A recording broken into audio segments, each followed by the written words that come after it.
Breaking news a Napoli con le ultime notizie esclusive del Napoli, dove una notizia particolare sta scuotendo il web dopo essere stata confermata dalla stampa italiana, lasciando tutti sorpresi da questa nuova possibilità. Se amate profondamente il Napoli, non dimenticate di lasciare il vostro like su questo video e di iscrivervi al nostro canale di news, perché stasera abbiamo una vera e propria bomba di mercato. Secondo Mediaset, l'imminente partenza di Osimhen apre automaticamente le porte al rinnovo di Quaresma. Sembra che le voci stiano prendendo forma e noi abbiamo tutti i dettagli più scottanti da condividere con voi. Restate con noi fino alla fine. Victor Osimhen è a un passo dal lasciare il Napoli. Le voci parlano di un trasferimento a Parigi al termine di questa stagione. Ma il colpo di scena è intrigante. La partenza di Osimhen spiana la strada al rinnovo del Quick Karelia. Secondo Sport Mediaset, un attaccante se ne va, l'altro resta.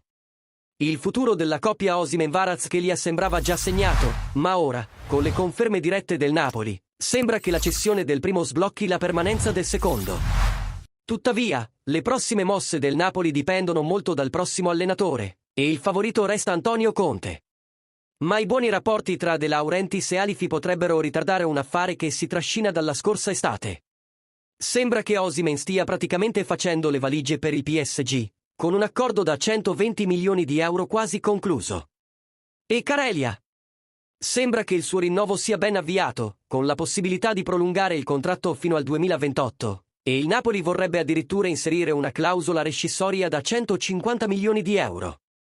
Dietro le quinte, le cose bollono. Ora vogliamo sentire il parere di voi tifosi. Cosa ne pensate di questa svolta nella trattativa? Lasciate le vostre opinioni nei commenti qui sotto, e non dimenticate di mettere mi piace a questo video e di iscrivervi al nostro canale per non perdere nessuna notizia sul Napoli. Insieme, seguiremo da vicino gli sviluppi. Alla prossima! Forza Napoli!